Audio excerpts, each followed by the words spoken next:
Hey everybody, thanks for checking out this episode of the Warp Chatter podcast, the Horus Heresy Legion's podcast for players by players. And a big part of that is you, the players. We have guests on every week to talk about their enjoyment, their fascination with the game, whatever it is that brought them into the hobby, who they are, what they enjoy about Warhammer 40k Horus Heresy Legions. Typically, we've got a guest list out for about 2 or 3 weeks, but it is an open invitation. So if you want to participate and would like to be a guest on our episode, please get in touch with me via Facebook, DM on Discord, or on Reddit, and we'll get you on the guest list. The major requirement there is just, access to Discord and primarily English speaking for ease of communication. But other than that, it doesn't matter what type of player you are, how new you're to the game, if you've been playing the game forever, if you're a top 50 player, if you play events. It doesn't matter if you're an Iron Warriors fan or not. We'd be happy to have you and talk. Actually, I think we've had way more Iron Warriors fans on the show than Imperial Fist fans, but we digress. So that's just a quick plug before we get on with today's episodes, and let's do it. Death by noise. Through the dark veil of space, time. Yes, I like it. This is Warp Chatter. Sweet mother of the abyss! There's a great deal of work to do. Alright, we are back once again, ladies and gentlemen. Welcome back to the Warp Chatter podcast. This is the podcast dedicated to talking about the Horus Heresy digital card game, Horus Heresy lore, Warhammer 40,000, everything that encompasses, everything in between. This is the podcast by players, for players. I am your host, Scuffy, and with me today is my crab co-host, as always, Axel Manning. Howdy, howdy, ho. And joining us this episode is our guest, is Shovan from the Discord. Also known as the Verminking. Hello. That is true. Is that the full name right now that you've got on there? Yeah, Shovan Verminking. Okay. Proper title for the Rat Man himself. Yeah. Shovan is a very big Skaven fan in general. It just ended at Big Skaven. Big Skaven, yeah. Are you still in Vermintide? Yeah, it's my lodge. So. Oh, okay, so you were Lodge Master for Vermintide, all right. Yes. Well, there you go. So full circle there, for full capacity of Skavenness. But we're not going to be talking about Skaven. We're going to be talking about the Blood Angels later today. This is the Faction Spotlight series continues. We're talking about Blood Angels. So, when you're not playing Skaven, you must be playing Blood Angels because that's what you're here for. Oh yeah, I play a lot of Blood Angels. So the reason I got into the hobby itself is I didn't even know there was a tabletop game at first. When I first started going, it was Dawn of War. Okay. And how many people have we had whose entry has been Dawn of War thus far? I think so. It's a big list. Yeah, I think a couple at least. Yeah. And it's a good entry though. Yeah, I was a big fan of the Necrons going into it because Tyranids weren't in the game. Mm-hmm. Yeah, it's a big shame. Some of my buddies were like, "Hey, did you know they make a tabletop version of this game?" I'm like, "Oh, okay, let's check it out." And then I fell in love with the Nids, and that's how I ended up getting into the game. And back in 5th edition, right when it came out, is when I started playing. And Nids were not very good. And I built them up, and I played them anyways. You take all your losses, whatever. And then Blood Angels came out. And Matt Ward did the book, so they were broken as all could be. Oh, yeah. As everything should. And I hopped on that train because I liked the color scheme. And the Sanguinary Guard looked awesome. And I'm a big fan of melee in the tabletop games. So they were a melee monster. And I'm like, yep, we're going with these guys. And then as it went on and I'm reading the codex, I'm like, oh, the lore is really cool too. And they have some of the coolest characters in the entire Imperium of mankind. So that's how I really got into it. Yeah, I remember that codex because my friend was a big Blood Angels player from like way back when. And he kind of at some point, I'm trying to remember when, I think it was when the original Necron Codex came out. He stopped playing Blood Angels because at that point they were pretty dated already. Then you had the new Chaos Space Marine Codex, and so he just picked up Necrons and moved on. But he always had his Blood Angels Death Company army, and he would kind of cheese a Death Company list where he would basically, because the old rules were for Death Company were, and I don't know I don't know what the new codexes are, what they are now, but they basically was like for every troop, for every squad that you had, you rolled a dice at the start of the turn, and then if you rolled like a 6, you re-rolled, and you could like potentially turn half this, turn the whole troop into Death Company. Like that was a model that you would add to the Death Company. Right. And he would min-max it with scout squads because it didn't matter whether they were scouts or starties.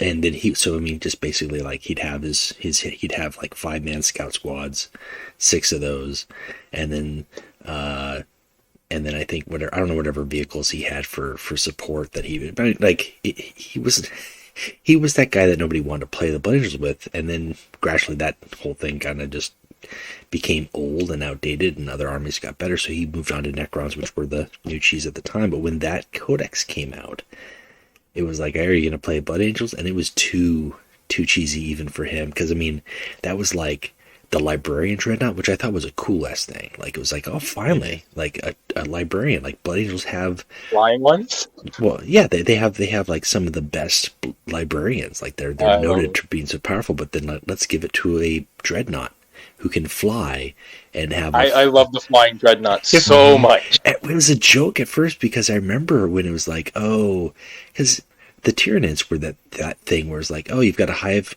tyrant that can do everything. It can fly. It's got rending claws. It's got like. So then it was like, oh, so it's a Dreadnought. So let me guess, it's monstrous and it can fly. Like, yeah, it can. It can do everything now.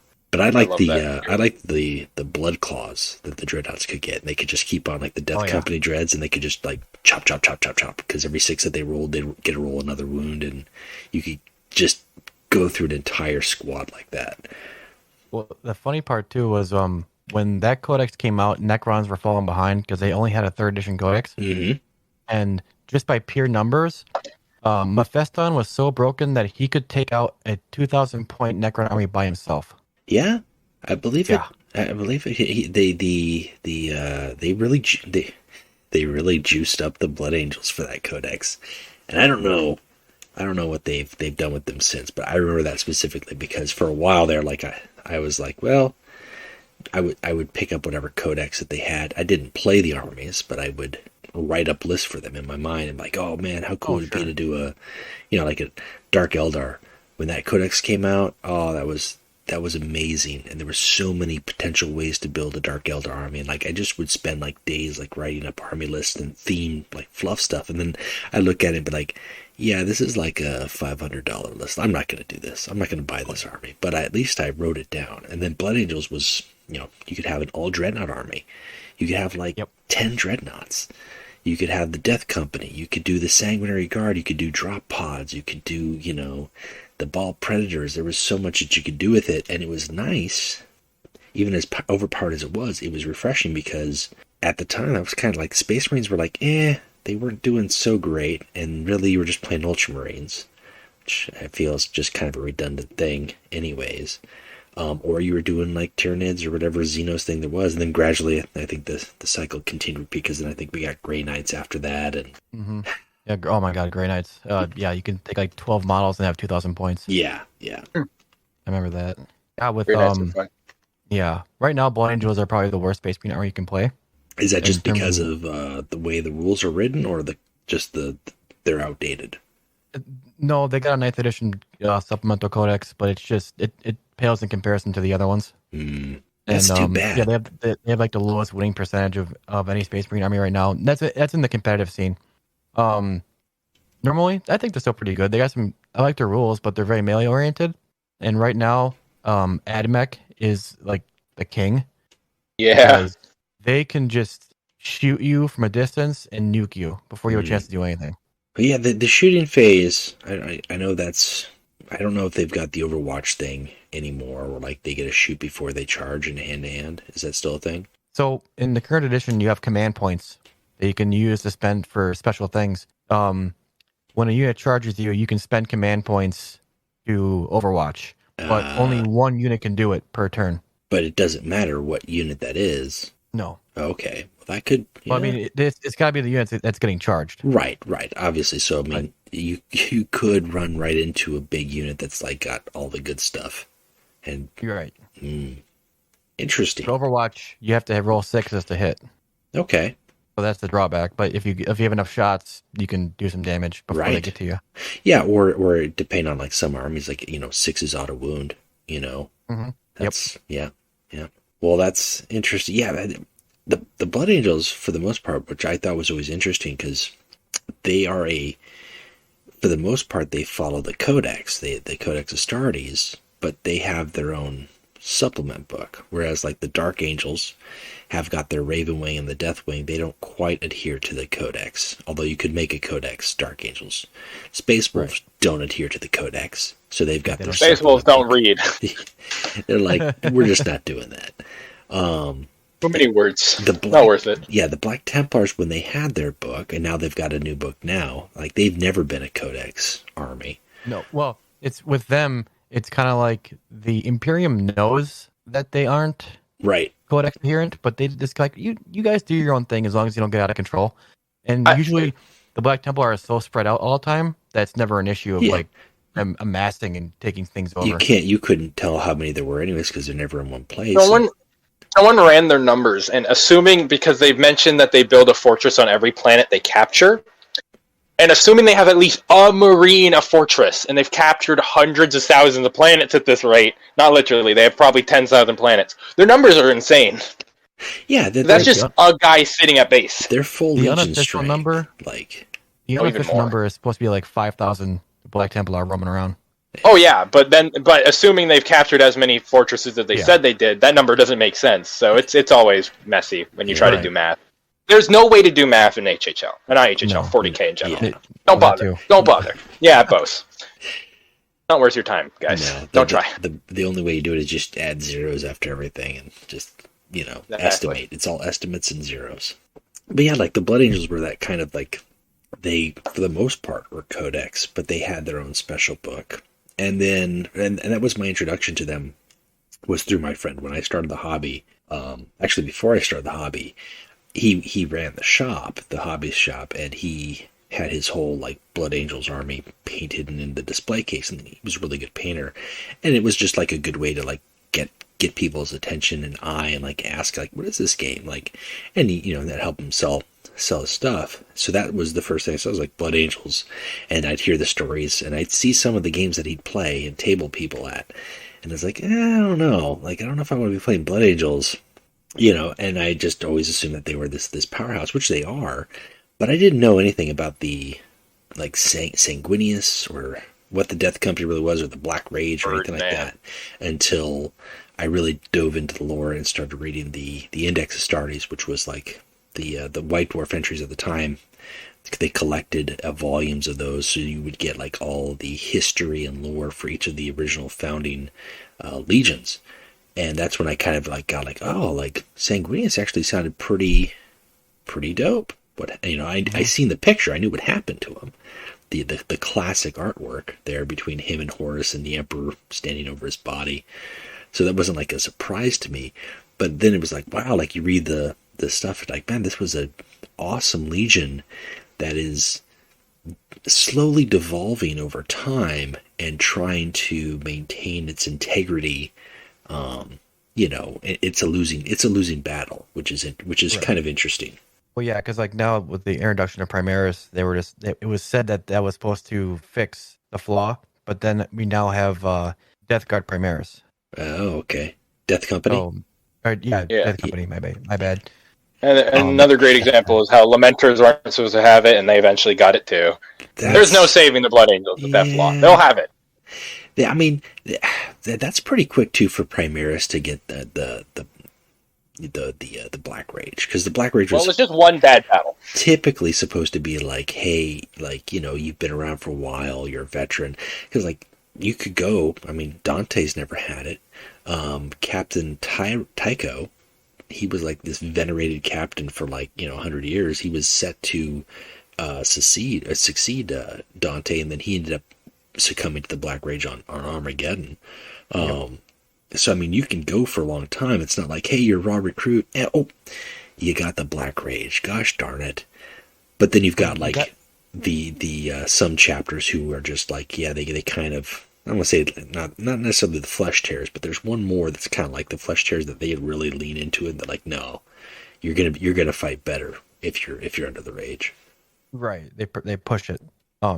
Yeah. Then you have other characters like Mephiston, who has beaten the Black Rage, Right. and he's the only one to have done it thus far. And then there's Lamardes, and he is the chaplain of the Death Guard. He leads them, and basically he was supposed to be executed by Astra Wrath, but he convinced them that I can hold back the Black Rage.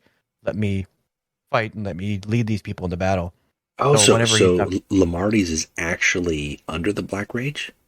He's like on the cusp, like it's like there, he can feel it, and it could come at any moment. But then okay. He's like holding it back, and whenever he's not awake, he's in stasis. Interesting. I never knew that. I always thought I thought Lamarde's original role was the role that Astrath has now, where he was kind of like I take you guys into battle so you can, basically perform your last act of duty. I didn't realize that he was also on that verge of falling in with them. Yep. Okay. Yeah, Lamar is a really cool model, as well as just being really cool in combat. I haven't played Blood Angels in 9th at all. I got a 3D printer now, and I was debating on just printing out some Blood Angel stuff just for fun. Mm-hmm. But I never got around to doing that yet. But Blood Angels seem like they would be fun to play. But again, it's just shooting is just so prevalent in 9th edition right now. Running anything melee oriented is really hard. Yeah, or unprotected melee, because they're not only melee, but then if you're doing like jump packs, they're not coming in with vehicles. Like you're gonna need like Stormhawks and Storm Talons and stuff for them to actually make it into combat, somewhat unmolested. Good way to put it. Yeah, well, you gotta get molested by friendly fire. Sometimes it happens, or enemy fire. That's even better. There's a reason why I have a fun time in current Ninths playing Plague Marines. I just shrug off the bullets and pray. Pray to Nurgle that the bullets don't exist. If you're tough enough, if you've got the high toughness or the armor value, you won't have to worry about it. Well, so beyond the Blood Angels tabletop, is there any other games you play? Card games, armies in 40k? In 40k, I also play the Sisters of Battle. I've just started to collect them up, and I played them today a little bit and got crushed by AdMech, but it is what it is. Happens to the best of us. And I play the Minotaur Space Marine chapter. Okay, that's the Forge World creation, yes. Yeah, Greek. They've got a Greek Romanesque. Yep. Very awesome lore. That's how I got into them. Because I wanted to run Space Marines, but I didn't want to run any of the original 18. Mm-hmm. Oh, I went with one of those guys. It was either going to be Minotaurs or Sharkherodons. Sharkherodons! Space Sharks. My favorite Loyalist chapter. And then I went Minotaurs because the whole lore behind them is that basically no one knows how they came to be, and anybody that tries to find out ends up dead in a corner. Not even the highest of Inquisitors can figure out what's going on with them. They're very similar to Carcharodons, except when you do try to figure out what they find, you just find that it's older than anything you can Google, or the equivalent of Imperium Google. Yeah. And it doesn't make sense, and I love it.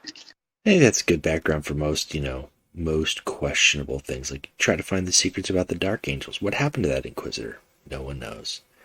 He's in jail now. Yeah, the guy who asked too many questions about the Black Rage. What happened to that guy? I don't know. Something, we just never came back. That's if you're an Inquisitor, your best bet is probably to not be looking into the Space Marine chapters. Just let them do their thing. If it's a first founding. If it's not a first founding, then there's a chance that chapter will run into orc snipers. And that's natural. That's par for the course. Right. Or granted, if it's in the the Badab region, there's don't get me started on that. That place was beautiful, especially for the fact that Carcharodons don't care that they're going to be seen as innocent here in a little bit. We're still going to steal his shit. Or Mantises. Minotaurs gained their fame too was in the Badab War. Yeah. From what was explained to me at the Badab War, and I know that there's a lot of chapters that came out of it, and Huron Blackheart as a character, the Renegade Marines, it's an interesting. Yep. They built up the lore quite a bit but from what I was told, and which always just kind of put me off on it, was it was a campaign that some guys at GW played in their, at their home or at their garage, and they just kind of like wrote it into lore. So that's why those things are like they are what they are. They're not like actually like somebody wrote that up. I mean, eventually it's part of lore, it's canon, but it just kind of took away some of the whole like, oh, that's a cool idea. It was like, oh, it's just one step away from being like fanfic for me. I like that enough where it's like, we'll figure out how this battle turns just because of a good match we played between each other. And it brings the tabletop more into the lore.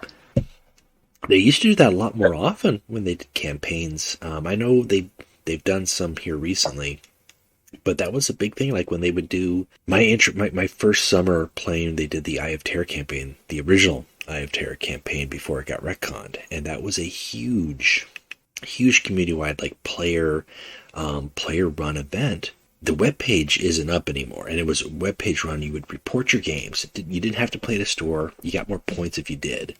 But you and your opponent would report your games, and you could pick what planet you're playing on, and then your victories would contribute to that planet's value. And the higher the planet was and loyal, then it remained secure.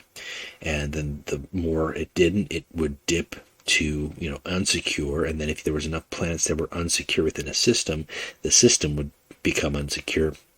And it was big. And every week there would be like X amount of events that would take place. And these weren't events that like GW would say, hey, we're just turning on the switch like this happened. They were things that they sent out to players or stores or wherever, and they were kind of like cards. It's like if your player wins, they can make the decision on what happens with this event. And one of those was like the I forget, St. Jasmine's Hope, I think, was a planet, and somebody elected that planet would be destroyed. So that planet was destroyed, and as a result of that planet being destroyed, it like tipped the system. And it was all summer long. And so like every week you'd go in, and at the end of the week you'd find out like how the systems fared, and if the loyalists were doing good, if they weren't. And they would send out like a letter, an email, or blog post at the time. It wasn't even, this is before blogs, for like kind of like like the Dark Angels haven't done shit. Basically the entire campaign, all the Dark Angels players were just reporting wins on Caliban. So Caliban was secure. The Rock was secure. Don't worry, boys, we got the Rock. Everything else and everywhere else. And there were so many people, like players, that were like mad with these Dark Angels players, like play elsewhere. Like you're throwing the whole campaign off. And so in the updates, Ursarker Creed was like really pulling his hair out over the Dark Angels because they weren't responding to his requests for aid, and just like things like that. It was really neat. And then every week they would have like one or two special game scenarios, and they weren't just like missions. Like some of them were missions, like a special mission for Plague Marines. Nurgle has to corrupt the water tanks, and there was like X amount of water tanks, and if they are in base with those water tanks for a turn, they get a victory point, essentially. Then there was one where it was like literally just Karn versus wave after wave of Imperial Guard, and see how many guardsmen he can kill before six turns ends. Like things like this was just it was just fun stuff. It was really a fun summer. And then I think the next one they did after that was like Medusa Prime. I forget what the name of it, but it was Captain Sicarius on Medusa before like this warp storm came over. That was kind of fun, but it wasn't on the same level. And then they just have kind of gone not as strong since, but I mean, it was neat that they were writing that as part of lore, because after the whole Eye of Terror campaign ended, the results were chaos broke out of the warp. They were successful enough. They tilted everything, but the Imperial Navy victories were really good. So even though Cadia wasn't destroyed in the original campaign, Cadia stood. Cadia was alive. And the system still had naval presence to drive away chaos, but chaos had little pockets of planets that they had now claimed for their own. And obviously where we're at now, that's all been retconned. But I mean, it was a legit thing that lasted for a while. In that campaign, Eldrad Uthazar from the Oathway, he sacrificed himself and died aboard one of the Blackstone fortresses. Like these are things that, like, if you didn't know at the time, you wouldn't know. Like, there wasn't the book that came out after it. These were all just little updates, I think either in White Dwarf or maybe just online. And they've since been retconned, but there was some really fun stuff. There's nothing more accurate than the Dark Angels said "fuck you" and didn't leave Caliban. It was pretty So funny, good. but it was frustrating. Yeah. I can understand the upset, like the rage people were going through, but I still love the idea of no, we will defend the rock. Well, another cool thing that came That's out of that, was the 13th Company, Space Wolves, came back out of the warp, and that was when you first got those models with the Wolfen? The Wolfen, yeah, and you could do a whole Wolfen army, which was like, I mean, it was kind of ridiculous, but at the same time, if you did it and you had like 30 Wolfen, they were pretty brutal. I only imagine. Oh, Yeah, good Wolfen- stuff. When those models came out, that was pretty sick. Yeah, it was a good time, and they weren't overpriced. I mean, Surprisingly. I This looked was at, old GW, though, where the prices were so much better. they were reasonable. They weren't like, I looked at some price in GW stuff the other day, and it made me sad. Well, when I say the other day, I mean like when I was contemplating the Black Templars release set, and I was like, really? Oh, some of that stuff is so It good. looks so good, but $200 for 13 models or 14 models? No. I know I would do it just for Grimaldus. Yeah. The special characters are going to cost like 50 plus. Like, Yeah, they look good. They look amazing, but I can't justify that. I don't blame you. It's a lot of money. Like you said, it's so good looking. Yeah. So, tabletop aside, or retro tabletop aside, way back yonder, I'm talking about the Blood Angels here. So the Blood Angels in the Heresy are of a different ilk. They still have the Papa is alive. Red Thirst. Sanguinius is alive. They have the Red Thirst. They have had shades of the Black Rage. They have moments where they succumb to the Black Rage, and obviously it becomes part of what they are at the end of the Heresy. When it comes to the faction in the game as it is, what are your thoughts with Requiem versus like the Red Thirst and the Black Rage, like not being necessary? Like when we look at the faction is not defined by either of those at all. It's much like the World Eaters, where they have a card that references it. Mm-hmm. For example, the World Eaters have the card Butcher's Nails, which just gives them a stat bonus, gives them a Berserk to represent it. And we have, I say we, because I've been maining them a lot lately. I'll admit that. They got a card called Red Thirst that just gives the troops with Requiem more attack. That's their only representation of Red Thirst. You'll give +1/+1 to all your troops, and if they have Requiem, they get additional +1/+1. Mm-hmm. Yeah, it's an okay card in like an event. I wouldn't include it in my deck, to be honest, but it's good. Yeah, their big trait is landing. Like that's really what defines them in the game, which I was kind of surprised about. I feel like Requiem and landing is a pretty nice 50-50 the way they did it. Though one is obviously a lot better than the other in most scenarios. Mm-hmm. I feel like... Oh, sorry. No, it's all good. Landing is very oppressive because you drop it. Pop the pod. It forces your opponent to drop the pod, or to pop it, because if they don't, I get extra stuff. Mm-hmm. It has conditioned me to target every drop pod I see, no matter the faction. Because like Sons of Horus all have drop pods, but like sometimes you can go look at it and go, whatever, let it land, no big deal. Yeah. But with Blood Angels, you can't do that. You gotta, if you don't, you're going to suffer, because there's not a single card where it popping its like drop pod won't harm you one way or another. Right. If it's minor, like you're pinged for a 2 damage, that's still annoying. That's the least one. I mean, most of them are either like, stat buffs, or they copy themselves, or they stun your warlord. Bloodthirst. There's a bunch of, like, Cloten's a fun one. That guy's got cleave. Have fun. Cloten's already got Bloodthirst, and then he just gets cleave if you stop him. Like, that's just I love Cloten so much. I don't use him in my deck because he's a vehicle, but man, is he a fun card. I'll use him in something like Raldoron, where I can you can slow play more so when as opposed to Sanguinius, where you're just rushing. Sanguinius is the fast man who's feast or famine, so Cloten doesn't fit anywhere.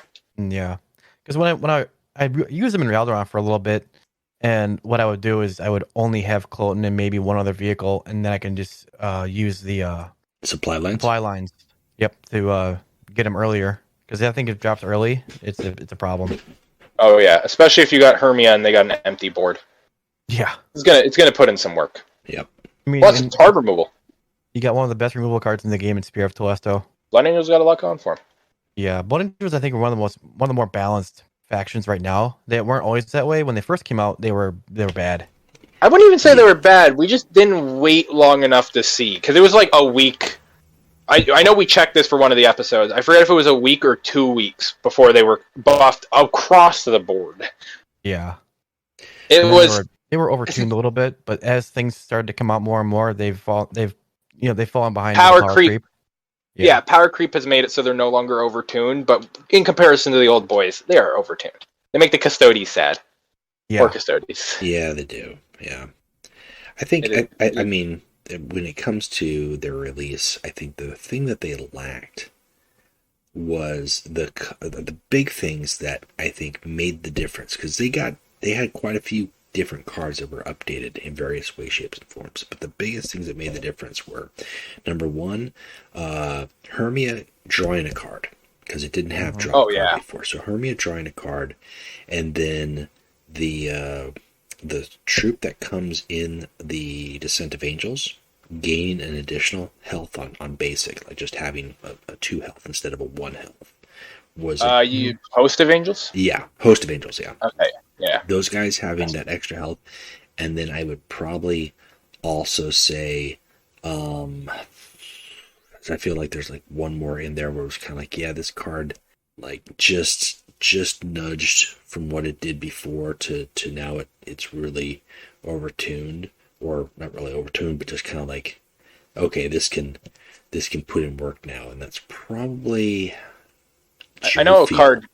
I mean, Joe. Oh yeah, Joe. Like I mean, he went from, and I think we talked about that either after the show last week or during the show. But like, Joe Fuel went from being like a legendary high cost. Where you're like, okay, why would I play that? Like, and to being like, oh man, if he sticks, even if he doesn't stick, like the first turn, he's a frontline with shield. That's making stuff. Like, yep, yeah. No, cards that refund themselves tend to be the best cards.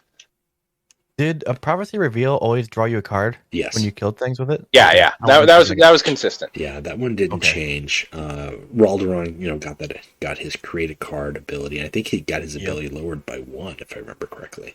Mm-hmm. It was the ability became cheaper, and he got a purple card of near certain. Yeah. When I first revealed him, because I did some reveals and they gave me Ralderon, his ability wasn't as good as it is now. They actually basically, the version that I was given ended up being the version that is now. Because before, so they preemptively nerfed it. Right. Before release, they nerfed it. Same with Sanguinius. Sanguinius used to buff the entire board. Yeah, Sanguinius had a really... Oh, that'd be scary. It was like, wow, that's going to be vicious. And I think he didn't have an active ability even then. No, to be honest, he still doesn't. Yeah. I mean, I feel weird that that's the ability that they gave him when he has premonition. I mean, I know that's a card in itself, but he's on that level of Kurz. He has premonition. You have characters who, like Amon or the Malkador, like people who already have got like the relatively powerful Psyker stuff, are able to do different things, and all he really gets is like, look at a card.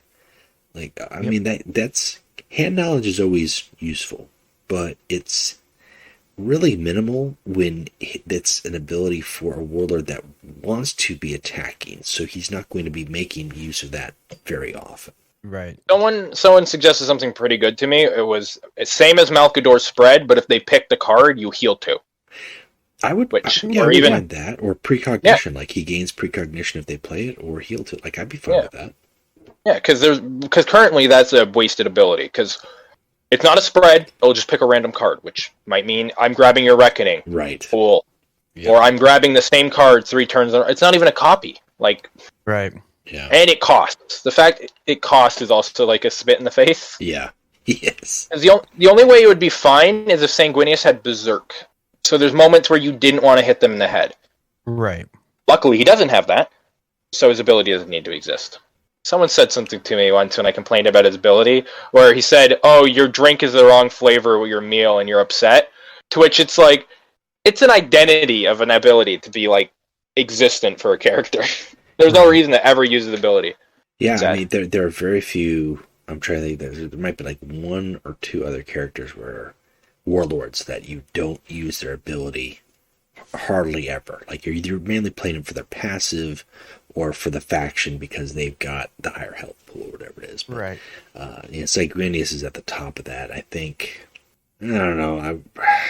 Like It's hard because that's like most warlords. Not only are they 40 HPs, but or whatever they are, you're playing them because their ability supports you. I would say now. I mean, granted, they just retooled the Thousand Suns a little bit more, but I would still say Amon fits in that degree where he is. You're really just using him to generate some psychic energy throughout the course of the game, and maybe you might make a copy or two of your card. It's not like where he was before, where it was like, hey, I'll just copy whatever you got. Yeah.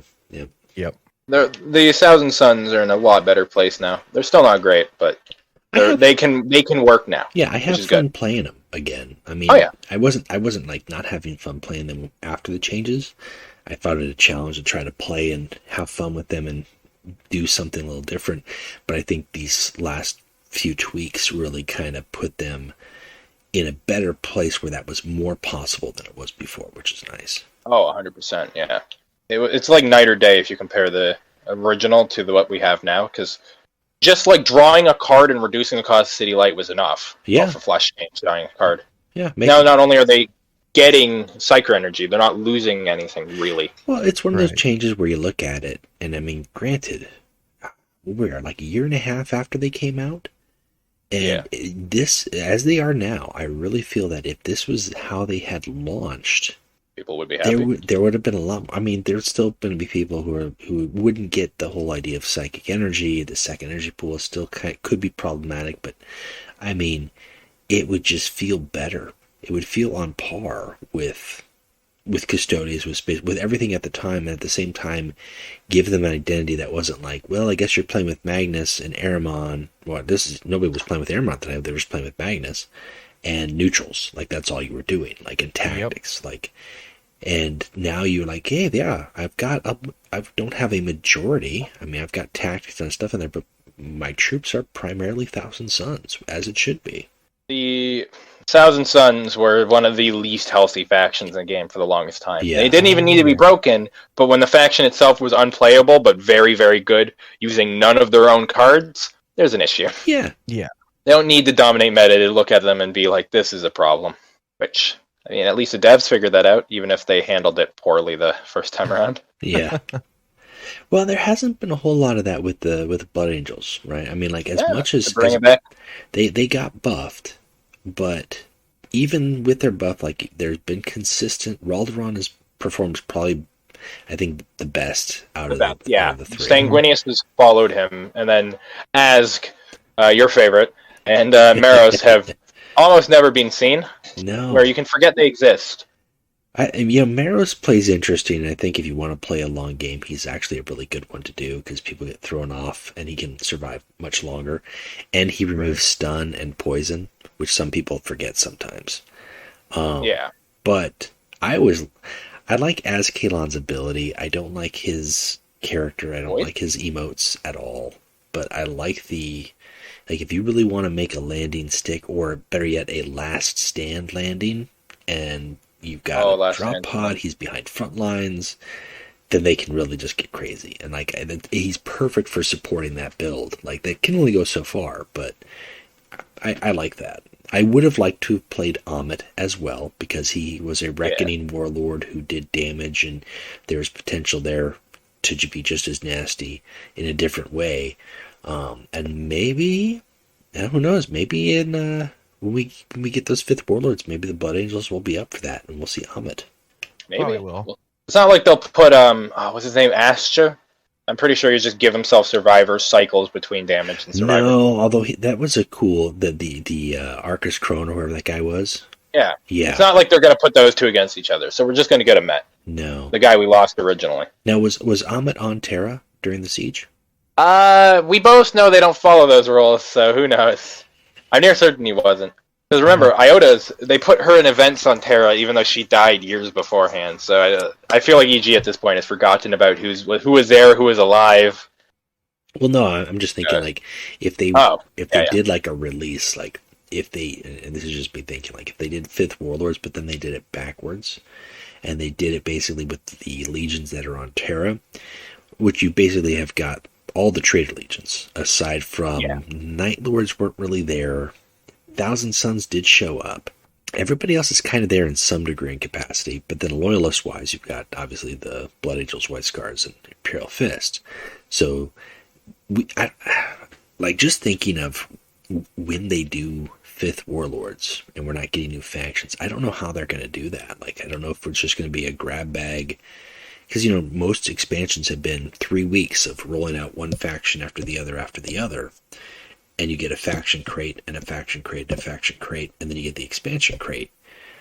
I don't know how that would change the distribution or the access to get those. Like, is it just going to be, here's the expansion crate, and there's 6 factions get support cards and new stuff in it? I don't know. It would be a question for the Q&A. Shovan, as a Discord mod, do you know when the next Q&A is? Could you give us some hidden information? No, we may have to interrogate him. Nah, they don't really tell us much about that. They the last time we had a Q&A, or was it the time before? I don't recall. Basically, they told everybody about it. Like, I think it was like a week prior, and then the day of, they go, "Hey guys, we don't want people asking too many questions because it slows the things way down. So limit everybody to one question." Oh right, I remember that. And we're like, "Oh, you're telling us now? It's just about to start." Right. And then it was just me. Oh yeah, I remember that. Creed for a while, and then he had to leave, and then it was just me, and I'm like, "All right." And that basically was, I spent the whole time just I see somebody ask a question, and then I checked their search history or their user history to see if they've asked questions already or not. And that was me going back and forth like crazy. Yeah, that was like I asked my question and I was like, okay, I'll respect it. I mean, I know some people tried to like fit like 5 different questions in their one question, which is fair. Delete their question. Yeah, it was, hey, I have a question. If you can answer these things. Yeah, I have a question for you. Here's my list of 18 things I need you to go over. Can you answer each of these in succession? That's actually my question.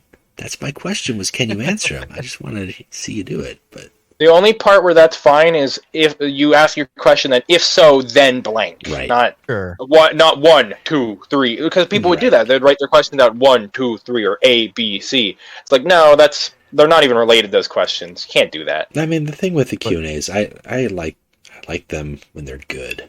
There's always, I like them when they happen. It's been a while, guys. Yeah, we're due. I'm telling you, like, if we should be getting them like in 2 weeks' time. If we don't have a Q&A within 2 weeks, someone's died at head office of EG. It is October 17th as of now. So if there's not a Q&A by Halloween, then the treat will be tricks on EG. That's what it'll be. Trick or treat. Oh. Smell my feet. Give me Q&As to eat. I will. That was flashbacks I didn't need. I will ask them if the Q&A is anytime soon when I get a chance to. Yeah. So. Well, hopefully we'll have some good news at some point. But that is a question. I think it's just like, how will they roll that out? Because it's going to be a little bit different one way or the other. Well, but I mean, during the last Q&A, they had said that the next expansion will be Fifth Warlords and then new cards for existing legions. Mm-hmm. And that's all they told us. Yep. And then they said that they might try to get new factions in there, but it would not be the same, or like, it'll just be like one faction. Mm-hmm. And that's a maybe on top of like everything else. We might add new factions. Right. Yeah. So we can't bank on anything new except the card expansions, which frankly, in a normal card game, we should be seeing card expansions to the pre-existing factions. Yeah, that's usually you build on the most recent stuff. I have to wonder what their plan is, because like we have like how many factions are in the game? Not counting neutrals. There's a lot. 26. So I want to say. I don't know how. That's including neutrals though. So like 23. So I don't know how they want to go about it, because like they want to add 5 cards to each legion. That's a lot of cards. It's a lot of well. How many cards is it typically in an expansion? Right, like you get 3 legions and each neutrals, and I think that's essentially like 80 or 90, right? I suppose it's a good point. And then, so I mean, you get that, and then you divide that by. If you give every faction a warlord, every faction gets a 5th warlord. That's 10 right there off the top.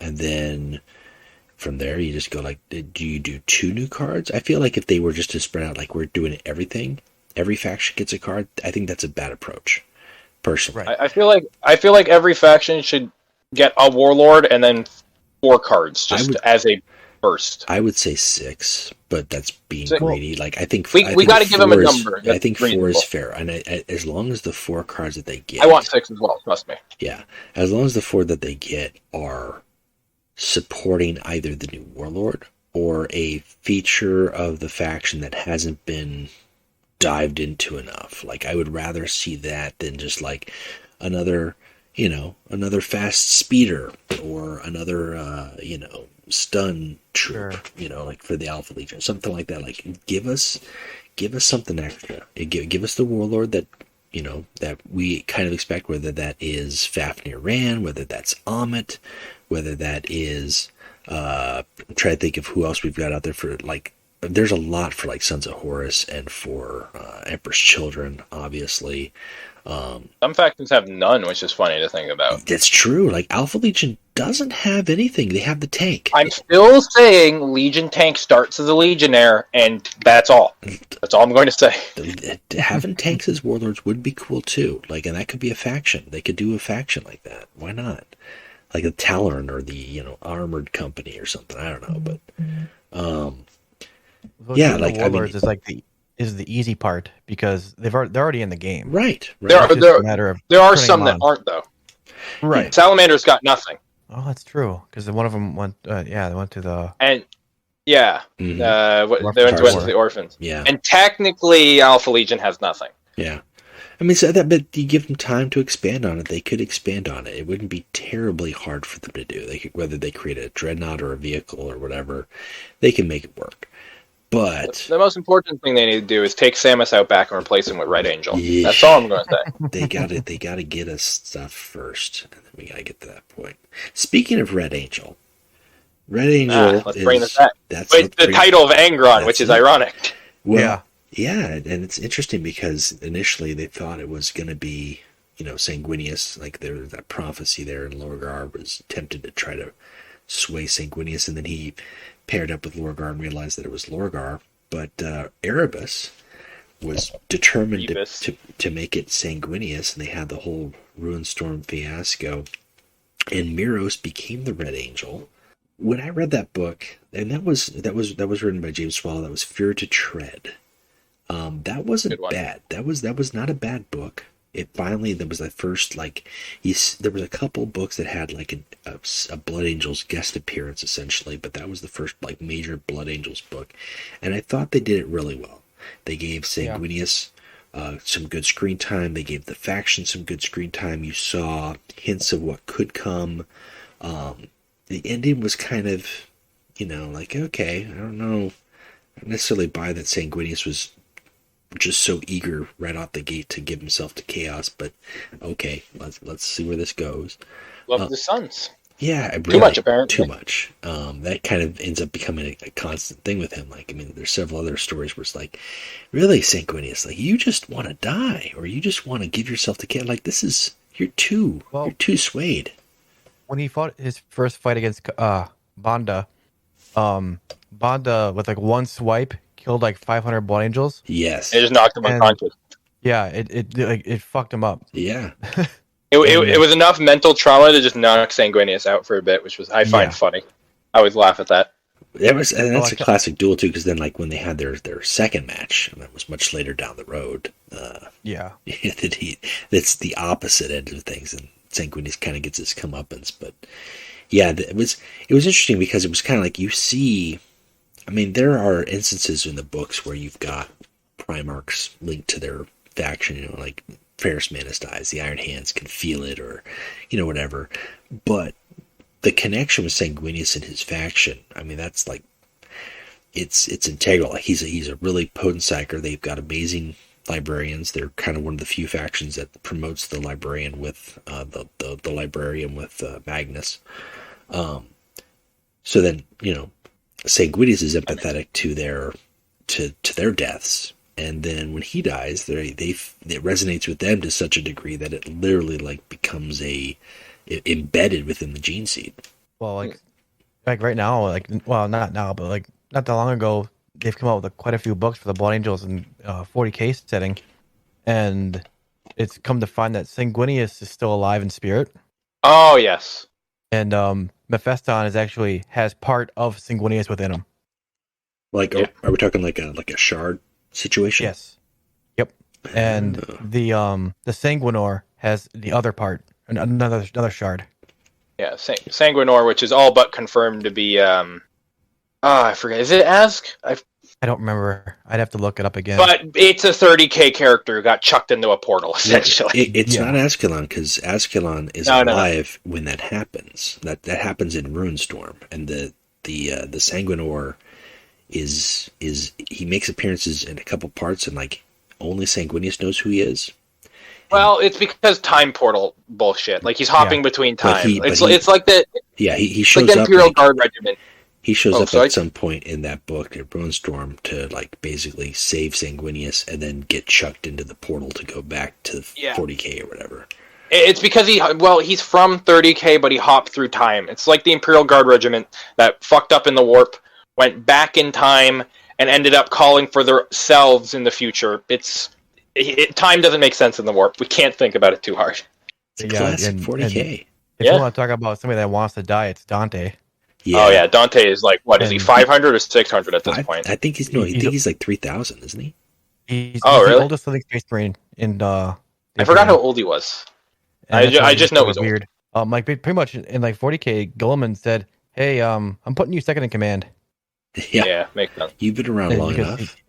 He's just got that clout to him at this point. He talked to the Silent King because Sanguinius and the Silent King have a history apparently. Apparently. Well, there's rumors there, and like well, to go with that, also, I mean, Dante's got enough clout that like when the Blood Angels like worked alongside the Grey Knights were like, we normally kill you guys because you know about us, but you're Dante. We'll just kind of erase your mind. We'll look past it.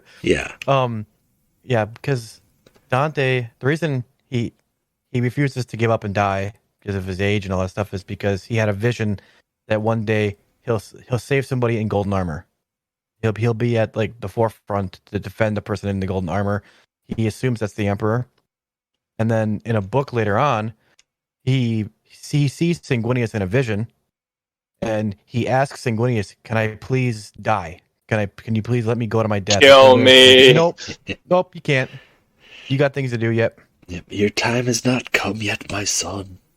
Yep, and then Mephiston passed through the Rubicon to become Primaris, and Dante was originally considered doing it himself, but the success rate deteriorates the older you get. And at his age, at that rate, it's not worth it. Yeah.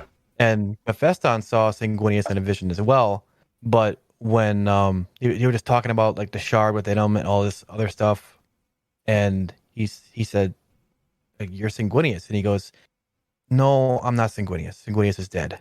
And both Dante and Mephiston were like, "No, that was Sanguinius. Like, you can try to fool me, but you're not going to be able to fool me." Well, I haven't read the new stuff, but it's is it better than the old stuff? I mean, when I say old, I mean like stuff like circa 2006, 2007. Well, so the problem with the newer books is like they're focused around Mephiston. It's a 3-book series, and Mephiston is just the epitome of, once he passes the Rubicon, he is like the Mary Sue. He can stop time. As one does. He gave an Eldar an aneurysm psychically just by showing him the birth of Slanesh or something like that.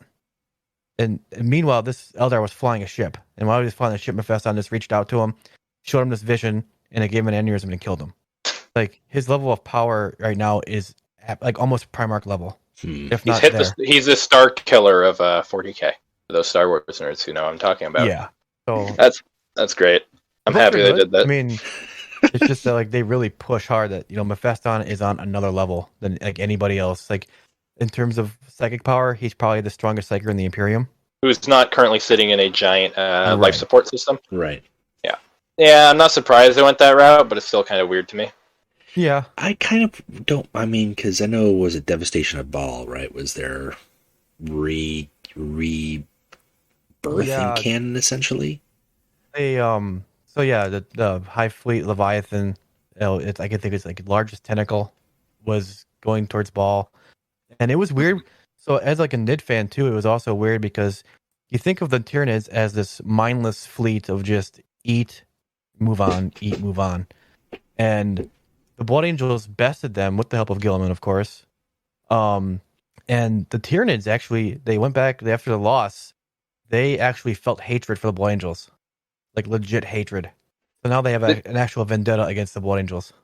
The Tyranid lore always flip flops whether this mindless hive mind that eats or they're like this intelligent alien species that plans. Yeah. Because they used to have slaves at one point. Yeah. People forget about the Zotes. Yep. I don't. I can't forget about the Zotes. They're like squats to me, except centaurs. So basically, at this point now, the Tyranids are actually, they're going to attack again because they want revenge for being just beaten on Ball. And yeah, Ball was a bit. The devastation of Ball was cool, where Dante reached out to like every legion. Like he didn't care if they had bad ties with the Blood Angels or whatever, and come help us. And I think only one legion turned him away. And I didn't even know this legion existed. But like, they're the only Blood Angel army I know that doesn't wear like an inkling of red. They're all blue. Oh yeah. And they have tridents for their symbol. They had their own problem to deal with. I'm near certain. Yeah, but yeah, you can figure your stuff out. And Star Hunters? when the battle was, I think it was in the midst of the battle or the battle, Dante actually gave one of the most sacred of relics of Sanguinius to Gabriel Seth to hold on to, just to like show that, I know the Flesh Tearers don't have a good standing with us, but I trust you, so I'm letting you hold on to this. And I forgot what the relic was, but it was it was something that belonged to Sanguinius. But yeah, Devastation of Ball is really cool. I still got to read the books. This is just me going over the cliff notes. Right. Well, I mean, it's a fun one. It sounds better than the original Blood Angels trilogy, which I despised. And that was written by James Swallow as well. So. I was going to say, it's the same author as Fear the Tread. Yeah, well, I mean, he wrote, I give it like, if you got the Blood Angels, you're the Blood Angels guy, you should do the Blood Angels well. I was surprised that they gave him Fear to Tread after his 40K trilogy. I don't know if maybe just at the time there wasn't anybody else who was like willing to step up or like had Blood Angels clout or whatever. I think he did it good in the 30K anyways.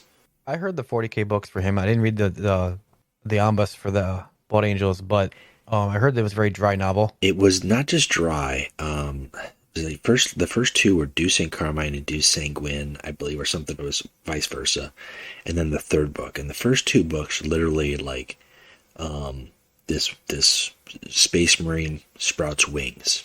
Blood Angel Space Marine sprouts wings, and then everybody assumes he's Sanguinius reborn, and like suddenly there's a Blood Angel civil war. Like half the Legion is for him and protects him, and he assumes it's like God complex, and the other half like is like, you're not, and you need to be punished for thinking that. So they kill themselves. So it's like a Blood Angel civil war. So that's an interesting premise. Yeah, it's an interesting premise. It's a 2-book series, and then the third book is basically the aftermath of that. I forget the apothecary, the chief apothecary's name for the Blood Angels, but he's like one of the characters, and he's like, man, we got to refill our ranks. Yeah. And Dante calls all of the successor chapters back to Ball, and he's like, okay, here's our situation. We're really low because we killed half ourselves, and like we need to, we need some tithe recruits for you guys to refill our ranks. Gabriel Seth doesn't want to do it. Everybody else is kind of waffling on the fence. Turns out though that this apothecary's got this amazing like fix. Is like, hey, like we can make super Astartes. Like we just take a little bit of blood of Sanguinius and inject it with this and turn this recruit into a full blood Astartes within like half the week's time. And everybody's like, wow, that's really cool. How'd you do it? He's like, oh, I talked to this guy. This guy that he talked to is Fabius Bile, who turns out to be the guy. And it turns out it was all, a setup. And then these things that these recruits turn into like mutant vampires that like just don't die. And then they feed on Astartes' blood, and they get stronger, and the next thing you know, it's like all of the successor chapters, like defending the tomb of Sanguinius as these, hordes of vampire beasts are trying to get to the tomb, killing, everybody in the process. And somehow, I don't even remember how they saved the day. I really don't. It was probably some Deus Ex Machina thing where, like, Sanguinius' spirit, like, turns them all, or whatever. But at the end of the whole thing, then not only are the Blood Angels, like, depleted, but then all their successor chapters are depleted, and you're like, what? Mm-hmm. Like, who the fuck is left? Like, yeah, that seems to be a common problem with a lot of like stories. Yeah, where you keep reading about how all these people keep dying and like in mass, and it's like, well, how will they ever be punishing? And like the devastation of Baal really messed up the Blood Angels. I'm pretty sure it killed like majority of their chapters because they had every single Blood Angel chapter there. I think they were just missing the Lamenters. And the only reason, I mean, got their own problem. The Lamenters weren't allowed to be there right now. They were on their own. They had their own issues during They're Baal. the epitome of bad luck. Hell, even Renegade Space Marine chapters pulled up that were declared like traitors to defend Baal. Yep. I forget their name. I think they were Knights of the Blood or something. Yep. Dante reached out and says, I don't care what you've done. I need your help. Just come back, please. Yeah. And but when Goleman showed up to save the day, because we were boys in blue. Yeah, that's how you remind people who the good guys are. He helped the Blood Angels basically replenish not a majority, but a lot of their rank with Primaris. It's like, here you go. And the Blood Angels are like, yeah, we'll take anything we can get. And anything at all. Quite desperate at this moment. Yeah. Yep. Met them at their worst. I forgot, the original Primaris Marines had a different name. They had their own name, and they're like their own little separate legion. And I forgot how big they were. Oh, yeah, I know what you're talking about, where they're all just gray. Yep, the gray something. And eventually they were split up into different legions. Well, chapters. You keep saying legions, I can't blame you. We are talking about HHL. But different chapters, they got split up into different chapters, and that's where the first Primaris went, and then it went into the process of making a Primaris instead. Mm. Yeah. The whole Primaris thing is just weird. Like, the whole, like, I understand why people don't like it, but, like, it's there. I mean, you just kind of have to deal with it. We can't get rid of it, so we got to put up with it. Well, the thing is, like, and I know we've talked about this every now and then, like, with the game and evolving the game and the story and the lore, and I don't have a problem with that. The idea of the Primaris has actually been around for a while. Like, there was when I talked about the Index Astartes, which is a White Dwarf excerpt, if I had my books, if they weren't in a box right now, I'd pull it out. But there was a section in the last Index Astartes where it was basically like the creation of a Space Marine, and then there was rules for gene seed experimentation. Like, they're basically explaining, like, hey, like, the gene seeds are what they are for all the legions. However, work is being done to try to improve them and refill the ranks. I mean, there was like just a little lore blitz, like they normally do in codexes, to kind of say, like, this is something that could be done. And there was like, if you chose to do that, and granted, this is like 4th edition rules at the time, but like you could get one of several different perks, and one of them would be like +1 wound or +1 strength, or ones were like, and there was like some of the examples that they gave, like some Marines who like burst into like auras or flaming, and then I forget the name of the faction. There's actually a chapter that does that, where like they get in the middle of battle, they just like go Super Saiyan Nova essentially. Like that's actually. That was an idea from, God, it's been 20 years. I mean, that's how long that stuff has been out there. So we're just now finally seeing it in the game. The whole gene seed experimentation thing has been around since forever. With like in 30K, the Raven Guard did it. Yeah, Raven Guard. It didn't go well Obviously, Febby's bile, but yeah, it would have been fine if they didn't get tampered the meddling kids. Yeah. Yep. And then Febby's Bio has been working on it. And like, I think the big difference is like when the way they introduced Primaris is basically Goleman said, "Hey, Call, I want you to work on something for me," and he did for 10,000 years. Yeah. It's not even Gilliman didn't say it. Yeah, it wasn't Gilliman who asked for the Primaris. It was the Emperor. Really? Mm-hmm. Oh, I thought it was Gilman after that was the original lore, but that's just what he said. More lore has come out where essentially, are you aware of Call's existence during 30K, like the stuff he was doing? I just read was the last book I read was the first time that he made an appearance in it. He was still just a tech priest at the time. Some shit goes down, and he eventually morphs memories with another person, and the Emperor walks up to him and says, you're going to fix my design or improve upon it one way or another, and just leaves him be.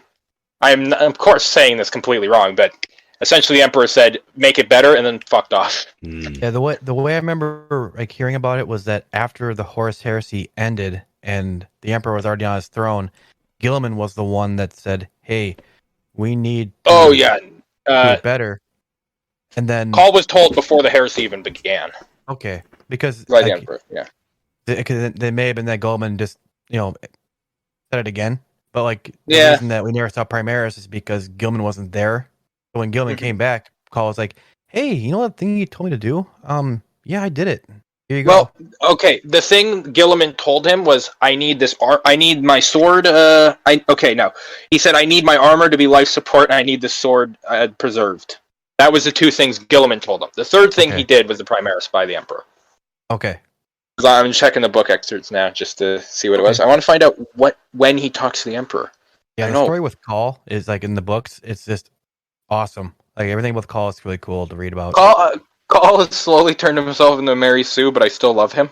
Yeah, well, it was cool because I'm getting into Sisters of Battle and reading about their named characters, and they have brand new ones that just kind of came out. But Saint Celestine's always been around, and when Call met Celestine for the first time, it was the first time that Call felt actual feelings in 10,000 years. I found the excerpt. So during the Unification Wars, the Emperor told this random scientist, he said the words to him, "Belisarius Call, you will improve my design." And the scientist goes, "Who?" Flash forward to Call stealing that guy's memories, and then Call gets the memory of Belisarius Call, "You're going to improve upon my design." He goes, "What?" And then he does it. Yeah, because I remember, Call was just in the book series. I'm not sure how far you read into the one you did or finished it, but he was always adding parts to himself, homebrew.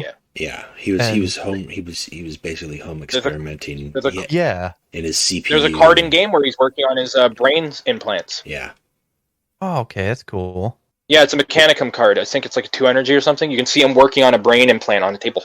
Okay. Because that's why eventually after all these implants and stealing memories and everything, he just lost who he actually was. And now he's just Call. Well, he didn't choose to lose who he was. There was some he was forced to. Wolf's Bane was the book that I just wrapped up. That's where I first saw him, where Lehman Russ goes to confront Horus, and tries to end him that, and Call is on this planet that these sons of Horus have basically captured and subjugated, and he ends up escaping, and that's kind of where he's makes his way to Terra with the Space Wolves. Yeah, Wolf's Bane. That was a really good book. I enjoyed that one. Yeah, it was a good one. What I liked about that one, I know it's more Space Wolves than Blood Angels, was the way it was written. If you examine it, it's written like a hero tale of Lork, very, very Beowulf. Yeah, it's a very here's the hero's journey.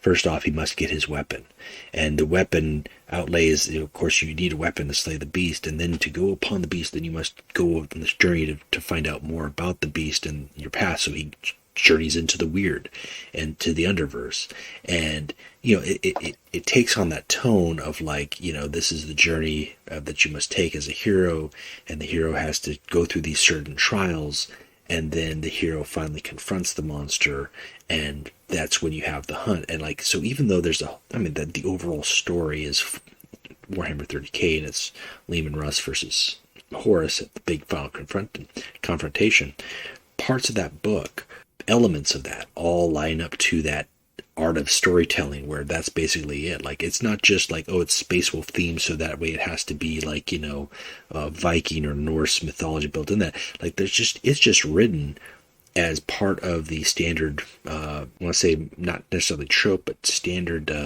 design of that type of story, that not necessarily the hero's journey, but rather the hunter's journey, and the hunter must know more about the beast, and how does the hunter confront and engage the beast at the end of the story. Yeah, that's a really good way of explaining it. It is. I know we're on Blood Angels, but with Space Wolves, I'm a big Space Wolves guy too. I don't know as much about them as I do Blood Angels, but the way I've always looked at it with Russ, he's a product of his environment, and he's actually much more smart than everybody gives him credit for. Mhm. But he still has that He's smart while also still being a dumbass. He's a good combination of the two. because it's part of his upbringing too. Like just his, like I say, it's a product of his environment and his upbringing. But like the way I've always heard it put is like Russ is a knight who acts like a savage, and the lion is a savage who acts like a knight.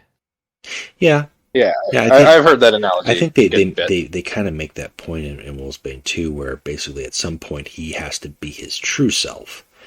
Just in the same way he's trying to get Horus to be his true self, he has to be his true self to best Horus. He can't just be the Wolf King. He has to be really what he's supposed to be doing. And that's not Executioner, that's not Wolf King, that is something more noble and more intelligent. There are some great characters. Some of the more like Gilliman for me is boring. And I know people will say the same thing about Dorn.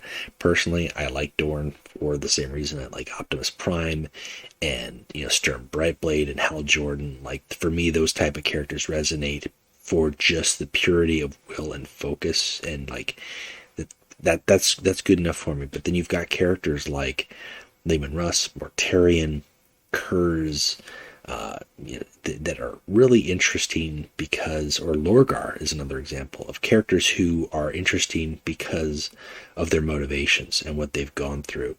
Sanguinius is one of those ones where, I don't know, like, I want to be interested by him.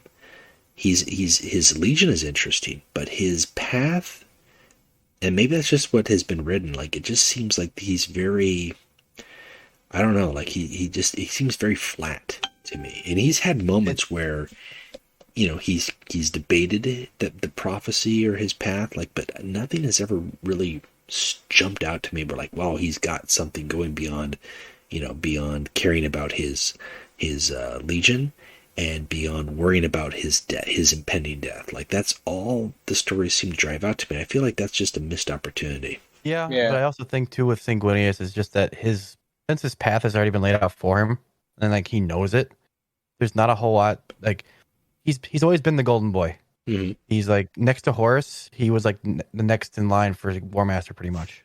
Because even Horus and Sanguinius talked about it, where Horus said it should have went to you. Yeah.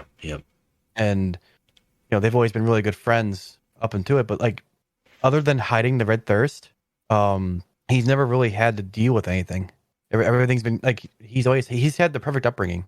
Even though it was like a shitty planet, but he turned it around. Everything was great. He's always been held in high standard to all the other Primarchs.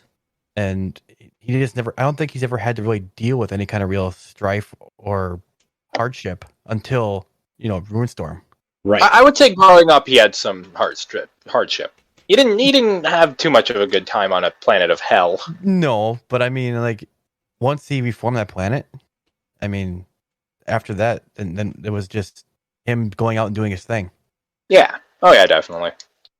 Like, he wasn't like Kurz who had a second guess every choice he ever made. To be fair, Kurz second guess choices that were very black and white. He was just that way. Right. And with Sanguinius too, it's just everything's been so perfect. He knew he was going to die when he went to go see Horus again at the siege. Like, he knew that was going to happen. He's like, I have to do whatever I can because that's just what I see. Destiny. Yep. Yeah, because if he were to beat Horus, then the outcome could be just as detrimental, right? Then he could become the savior, and then lauded on a whole different level, and then the Imperium could be plunged into a whole different direction. Yep. He saw that all too. And it's one of those things because, like, I think Runestorm, the book Runestorm, was not bad. And I think the best character that they wrote in that was Johnson. Lion Johnson actually had some good stuff, some good development there. The big thing for Sanguinius was kind of like, okay, this is a prophecy, and maybe it's true, and you have to embrace it. Like, instead of running from it, he finally just like dives in, like, this is it. I'm going to confront it and face it, and whatever the outcome, like, it's gonna have to happen, and I'm gonna go with it. And that does kind of harm, because I mean, also through the course of that whole thing, I mean, a good portion of his surviving Blood Angels perish along the way to get there as they're battling, the demon hordes and forces of the Runestorm. But yeah, it was kind of like, I mean, he comes to that realization, but it's not. It just doesn't feel like there's much more beyond that. Like, it feels like even though he had all these things and he could have been the War Master, like, ultimately, I feel like his fate ends up defining him more than anything else, which is, I don't know, like Kurz's fate defines him, but I feel like, I think there's a lot more stuff that defines Kurz other than, like, the way he ended. Yeah. I'm really waiting because I'm hoping, because we still haven't gotten the Sanguinius Primarch book yet. Mm-hmm. Yeah. And I'm really hoping that it can, like, add some depth to the character. What I always wanted, and I think they've kind of moved us slightly away from the direction where that was the possibility, because when the Horus Heresy books first started, the good books, and most of them, were putting, like, a little spin on something that you already knew. Like Legion was a great example. Like Alpha Legion, they're traitors and their thing is for the Emperor, because that was their war cry, and then it put a spin on it. Like, actually, that's what they believe. Like, yeah, after this book, that's what you're going off of. Or the the Sons of Horus. Like, you put this, like, read it, you're like, man, they're so good. Horus is so cool, and then you find out that, like, maybe it wasn't necessarily his fault that he felt like Horus, because it was actually Erebus who started the whole thing, and the word bearers, God damn it, Erebus. These little things. So I was always hopeful that when we get to the showdown between Horus and Sanguinius, that part of the reason that the Black Rage hits the Blood Angels, they go crazy, and they literally go crazy when they hit the Black Rage, is not just because they see, like, Sanguinius' last moments, but maybe there's something in that last moment that really flips him out. Like, maybe Sanguinius, like, was going to, shake Horus's hand, or maybe the Emperor was there and, kind of was like, all right, now you got to fall on his sword, like, who knows what. Like, I don't think they would go crazy for the Emperor if that was the case, but I hope it's not just like we get a chapter where they fight and then they die. And then, like, that's it. Like, we knew he was going to, like, I don't know if it's one of those things where they can't deliver it, or if they deliver a spin to it. It doesn't have to be a major spin, but just a little something extra where you're like, oh man, it just feels tragic now. Like, I already knew it was tragic, but now it feels even more so. Have you ever I hope they do his death good, though, because if you've seen old deaths for 40k before they started retconning it, the Emperor's death makes me laugh every time. Ooh, it's bad. Horus ripped his arms off. It beats him with it. Yeah, he gets pretty brutalized by Horus. Like, I don't think we're gonna get that. I think we're gonna get something a little bit less tame, but it's gonna still be pretty brutal. Have you ever heard the fan theory about Sanguinius and Horus and stuff? Mm-mm. So it's pretty much, not the way it happened, but it was a fun little story about a guy who said, what if it was Sanguinius and he actually beat Horus? Oh yeah. I think Vapix told us this one. Yeah, but then in doing so, he fell to the Black Rage from killing his brother, or something along those lines. And then when the Emperor walked in, he had to end Sanguinius because he was beyond saving. Yeah. I would be fine with that one. I would be fine with that as well. Like, that could be interesting. Like, that would be something different. Granted, it would just put a whole spin on the Emperor's showdown with the Horus, but if that's all propaganda, then that makes the Imperium even more grimdarky, Like, given what's going on so far in the Siege books, and I won't give any spoilers, because, like, the most recent book was, like, it was boring in my opinion, because, like, they approached it in a completely different way. Of, like, the Emperor is holding back the chaos while everybody else is doing their thing, defending Terra, and meanwhile Horus is coming in and visiting him in the warp, and it's just this back and forth banter, and they use so much imagery to try to set the field. Like, when the Emperor is in the warp, he appears like an old man who's trying to who's sitting next to a tree trying to keep the tree alive, and that's supposed to signify Terra. And the symbology in that book was just a little too much for me. Yeah. Is that Mortis? Yeah, I think that was Mortis. Okay. The next book in the trilogy, from what I've seen leaked to me, will be, or not trilogy, but like the Siege of Terra, will be very interesting. It may divide some people's opinions. I'm still waiting on Born of. I'm not going to spoil it. Hell, the book's not even out yet, so this may be wrong. but enough people who say it's right, so I'm just gonna assume it is. But yeah, it's crazy what happens. Is there a name for the next book coming out? It's the Warhawk. Okay, because I would like to read that, or just read what everybody thinks is. It's Khan's. Well, not Khan. It's when Mortarion Demon Prince steps onto Terra. Okay, I've actually heard a few things on the Discord server, people talking about it. Yeah. Or what? And it's usually marked in spoiler text for a reason. Yeah. Yeah, I'm pretty sure it's like the pre-order type deal where they'll send you early copies. It came out a week ago. Oh, did it come out a week ago? Then I will spoil. No, I won't. October 12th, so a little under a week ago it came out. I didn't know that it was fully out now. I'm gonna have. Well, the moral of the story is there's some crazy stuff that happens, which so I'm not going to spoil it for the folks at home, and particularly because Scuff can edit this. I won't spoil it for you, Scuff. I appreciate that. Yeah, there's because now that's book 6. We've only got 2 books left. Yeah. And like, I wonder what they're all going to cover yet, because we still have I always assumed that book 7 was going to be the climax, and then book 8 was going to be all aftermath. Yeah. But with the way it looks, the pace that they're going, I don't think that's going to be the case anymore. Because there's still a lot that happens. There's indeed a lot going on because, well, Heresy is the way it's framed. They haven't even the showdown's probably going to happen in the 8th book, probably the epilogue of it, to be honest. That would be brutal, right? If the epilogue, if it's like a 5-page epilogue where and then Horus lowered his shield and Dorn and Sanguinius and the Emperor teleported above the Vengeance. This is all known. You know this story. Bring back the version where Horus just rips off the Emperor's arms. But that is a story for another time. Oh, dude. Do the Conan the Barbarian ending. People would be so pissed. We said 8 books, but you know what? And then maybe another 8. Here's a 9. Oh, man, that'd be bad. Well, I'm happy to see that Collected Visions was so hardly retcon, though, because there's some neat things in Collected Visions for the plot. I like Collected Visions, but the art's good. It was for what it was at the time, you know. It was accurate at the time. Yeah, I'll give it that. It was good. It was a good way to introduce the setting to newer players. Here's the Horus Heresy. Here's the guys you need to know. And if it wasn't for Collected Visions, I don't think we would have gotten the Heresy series. The Horus Heresy was just even the card games, because the most of that art was made for card games. Correct. It was the card game itself, and if it wasn't for that, I mean, there was little lore bits that were in the book, in the card packs you could get.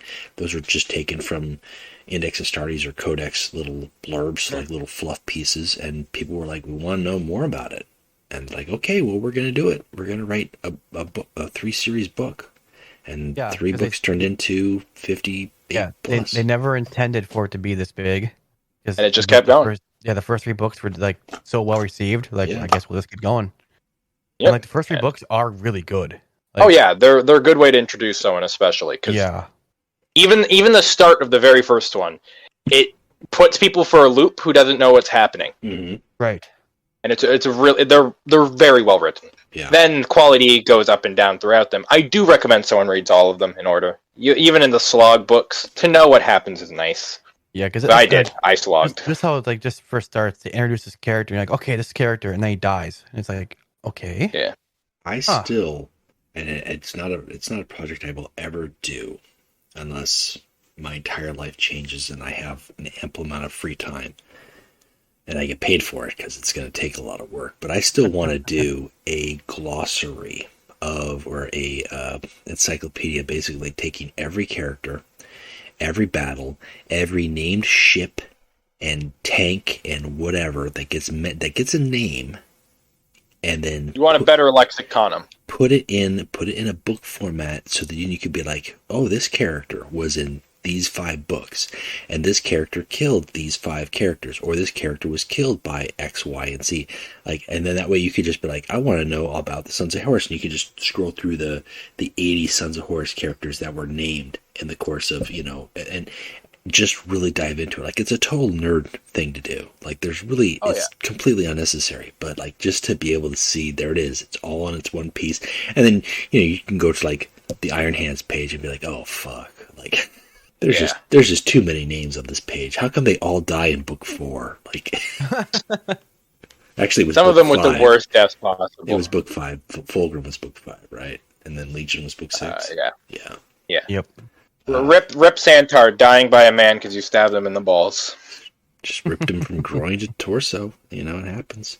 Well, getting back to the Blood Angels, as far as the game goes, the Legion itself, what would you say? Because, I mean, we didn't really talk about too much about the cards, more about the lore, but in terms of the cards, what would you say is your favorite warlord to play?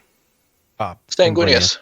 Yeah, Easy. he's fun, and you don't even need to go for Reckoning, but if you get it, you can get some really fun matches where that Wounded Zealot suddenly making you attack for 8. Yep. Because of the combination of it and the blade. People who play him know what I'm talking about. He's a very fun warlord. My favorite card in the whole set is Last Stand. Yeah. Yeah. I think it's a love very Last underrated card. The finisher. Yeah. Just by existing. Yeah.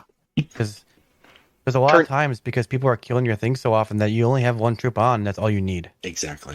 Yep. Last Stand gives you a lethal range of 14 damage if you have a 4/5 on, like the 4/5. What's his name on the table? The Angel's Tears. Yeah, Angel's Tears. They're demolition guys. Yep. Yeah. If you have him on table and you have Last Stand in your hand and you're Sanguinius, that's a 14 HP lethal threshold. Yep. That's just a mid-range card. That's crazy. Yeah, they've got a lot of good cards. Like when they upgraded Purpose Command. Yes. That was giving them Requiem to draw a card. That was huge because that was one of the biggest problems when the Legion came out. They had no draw, and you would when you played Sanguinius, Especially with Sanguinius, who's Feast or Famine. You would gas yourself so fast, and if you couldn't get the win early, you were pretty much doomed. And I'm not always a huge fan of using the draw 2 and the opponent draws 1. Oh, Lactitio Divinatus. Yeah. Yep. Yeah. Because I use it in my word decks because it's thematically appropriate. I don't like giving my opponents cards.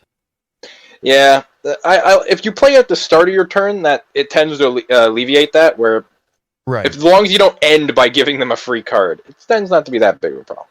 Yeah, I tend to go over with Supply Command or Supply lines. Not supply lines. Abandoned supplies. That's the one. Abandoned supplies. They're Command all bridge. similar. The game has got a lot more draw options. When Lactitio Divinatus came out, that was it. Like unless you played Sons of Horus, or you had a Longinus for the Emperor's Children, like there wasn't too many draw options. And now you've got draw reduce, you've got draw targeted draw with Command Bridge. You got a lot of create options like. Yeah, I don't play Lactitio. I don't like giving cards to my opponent because 9 times out of 10 when they play Lactitio, I love it. I'm like, oh yes, an extra card, and it's the card I need. Like that's. I don't want them to feel that feeling. So if you can deny them that, that's the way to go. Deny them the satisfaction. Yeah. I wasn't a big fan of Crimson Spectre when it came out, but I've learned to love the card quite a bit, especially when you play against Zoo decks. Yeah. Oh man, there's no world I do not love just a flat 4 damage wide. I love it. Yeah, and it's like you like if you kill the board, you're gonna get like 12 health back. It's like life is good right now. It's pretty nice. Potent card. Another underrated card, Crimson Paladins. Yes. I don't have any. I don't have them in any of my decks, but I do respect its existence. Yeah, I put that in Raldoron sometimes just because unless I have a hard removal, I can usually get Survivor on them, and then they can't deal with it anymore. They're really nice with Miros. And again, I know Miros, a lot of people don't play him, but you put him right next to Miros because then he's got low health. He can pump them. You can do the same stuff you could do with the other warlords in terms of like dropping a flank in between or just having another unit that's dealing with an ability. And Spectre just punishes. So then they get rid of Spectre, and then you drop another one, like because you're playing the long game with Miros. So it's just kind of the same thing. We're like, how many hard removals do you got?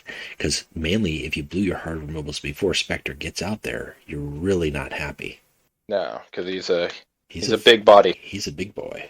They got a lot of cards like that. Like, do any of you guys remember? I forget how quickly he was changed, but the original Sanguinary Guard.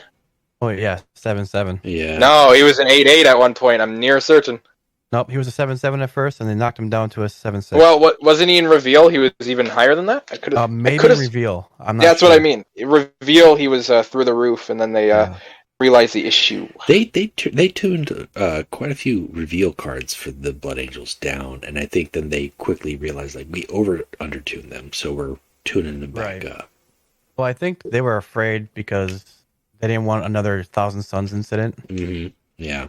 And that was a bad incident, so I can't blame them on that one. Yeah, I got 2,000 points in one day with Magnus when he first came out. The worst part about that is it wasn't hard to do that. Like, that sounds impressive, but then you look at the faction when they first came out, and you're like, oh. You drop some changers, and you go to town. Yeah. And then also at the time he was creating a shield. So yes, it wasn't a shield that expired, and it was like, oh, okay, I just create a shield or deal damage. Like, what? Like, just do whatever you want. Like, if you can't get rid of my 4/6 front line, then you'll never get rid of my 4/6 front line. Yeah, a bad time for it was ridiculous. Oh, Magnus. You deserved all the nerfs you got until you're fine. Judgment of Angels is a decent card. Give flank to a drop pod dude. So I like the original one. Yeah, I like that one original because I think the original one was like 1 energy instead of 2. Same ability, didn't do anything different, but when they changed the rest of the stuff, I understand why they had it to increase the cost of it, and that's fine. But did it draw a card before too? It did draw a card, and that's why it draws a card. Yeah. It was a nice surprise thing. It doesn't get enough play compared to other things, but like if you just play as a one of, and just save it, whether it's with Moritat or the Elijah Janus, that's a nice one to flank with as well. I see they still haven't fixed Imperium Secundus to add Dark Angels yet. They keep saying they're gonna, but they're the same guys who said they fix Alt Art Gilliman's Reckoning 4 updates in a row and nothing happened there. I'll tell you. And they mentioned fixing Kurtz and Dorn's interaction, and then it only fixed a month after. At the next Q&A, at the next Q&A, I'll ask about what they're going to do with the expansion release, and then you can ask about Imperium Secundus. Yeah, and I'll ask them why the code was made in Italy. I mean, you get one question, so make it good. I hope they don't do that again. On that day. Yeah, I hope they don't. And if they do it, we can. I was working third shift at the time when they did that QA, and I got home from work at like 5 a.m, and I sat down. I'm like, okay, I'm gonna stay on for a little bit, and then I'll go to bed. Then they did the QA, and I was up until 11 o'clock. I found OG Joe File, by the way. Requiem gained +4 attack, but he only had 5 attack. Oh yeah. To quote you instantly when you saw that, holy balls! So I'm trying to find the original Sanguinary Guard. Well, we're at the hour 30 mark here, kind of wrapping up the faction spotlight of Blood Angels. I think we've done a lot of lore diving more than anything, which is good, because I think the Blood Angels really do have a lot of lore. They've got a lot of good... And they're such a solid faction card-wise, we have nothing to complain about. No, which is good. I'd rather not complain if I can help The most we can say is all their cards are good. You can find, of course, some that aren't great, but that's only because they're not great in comparison to what they have. I think the biggest complaint people have with the Blood Angels is they do drop pods better than Sons of Horus. But I think Sons of Horus really weren't they're not a drop pod army to begin with. Oh. I think they just have drop pods as an introduction to players, for new players. Like, that's why they have it. They have it there like, oh, drop pods, Space Marines. Like, it's a little mechanic. It doesn't do a whole lot, but if you're a new player, it's something, and it introduces you to the concept, and it introduces you to the faction, and that's it. So I see it as that. Yeah. And they do it well, but it's not like you need that for Sons of Horus. They're just burn. No, yeah, exactly. I would have liked some Sons of Horus cards to gain landing in the end. I do think it's quite funny that White Scars come with no new mechanics, yet Blood Angels come with 2. Yeah, I mean... They stole them. You don't have to have the return to hand be a mechanic. like a keyword, but if you just did it better, I think it would have been more interesting. Oh, 100%. Yeah. Well, as we talked with Duke, they have no identity right now. Exactly. Well, with all that time out of the way, talking about the Blood Angels, Shovan, do you have anything you want to plug while you're here? Not really. Basically, just thanks for having me on the show. And if you want me back for anything else, just hit me up. Yeah, lovely. I love talking lore, and I know a bunch of legions, not all of them, but enough where we can have some conversation. That's always good for sure.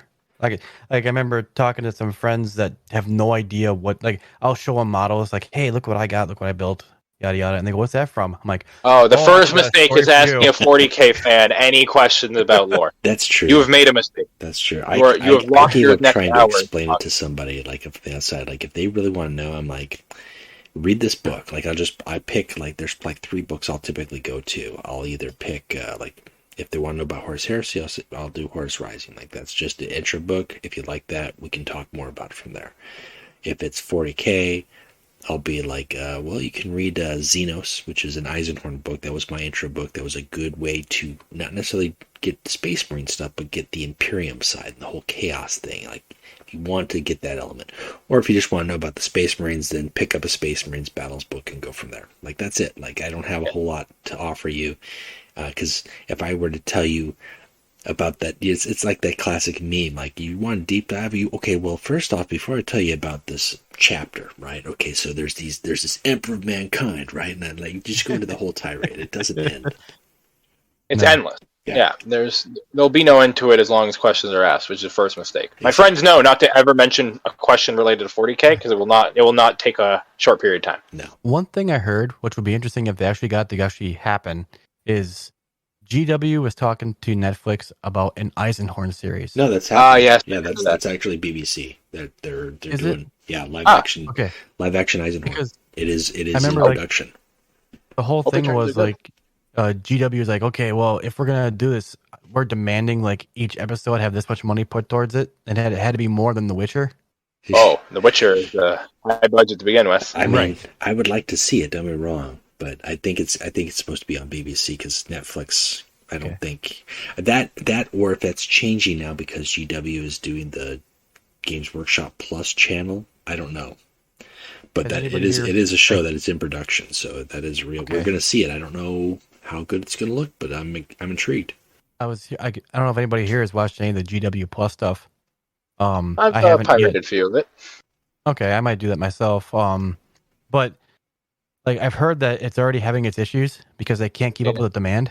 Yeah, it's not coming out fast enough. Well, right. I think that was a problem. Like I was surprised that they decided that they were big enough to have their own content network. Right. Like no, I mean the idea is very cool. Like if you whether it is here's how to paint this faction or here's whatever this, like the idea is cool.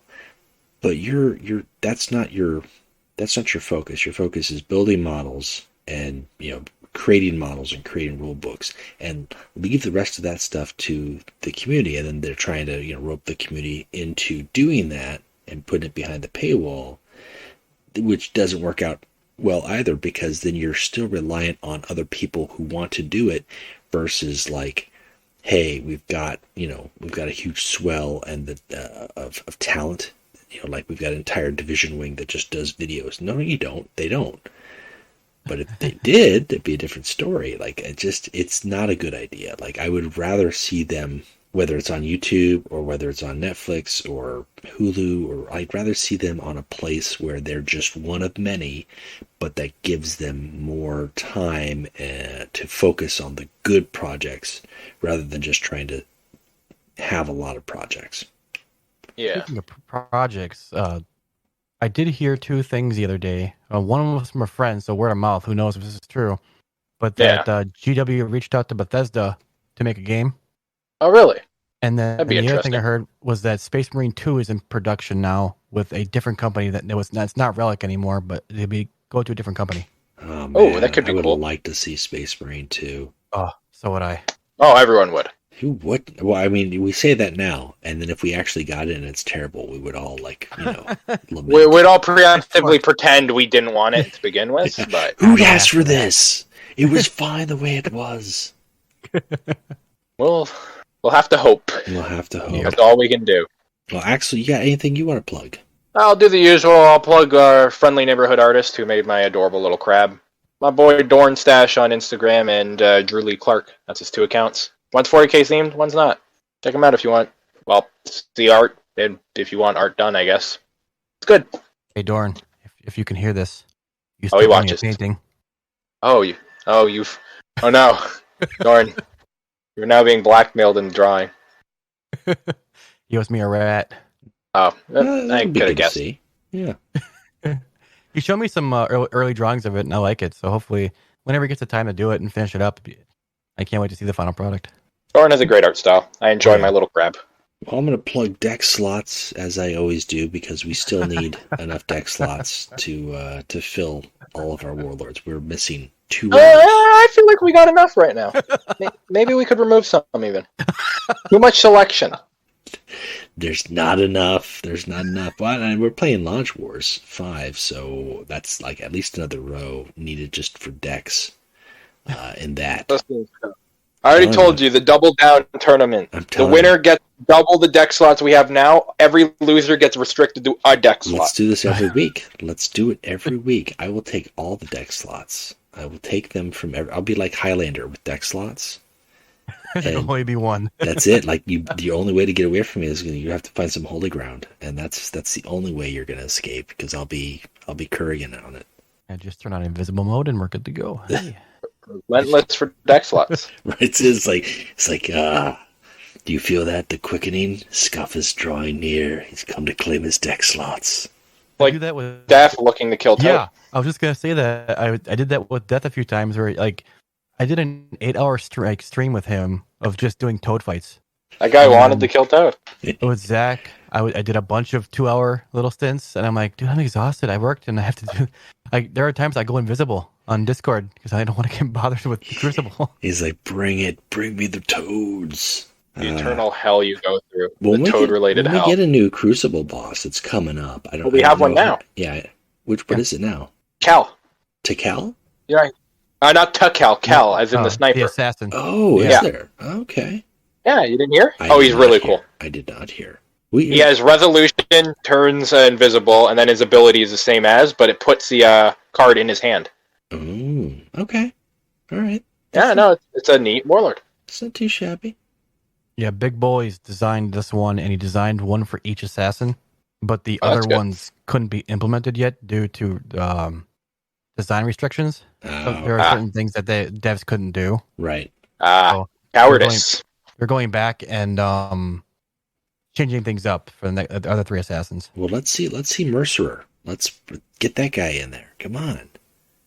We could have some fun here. I'm telling I you. still want to do Core, so Core? I can torture Alfie. Corphaeron?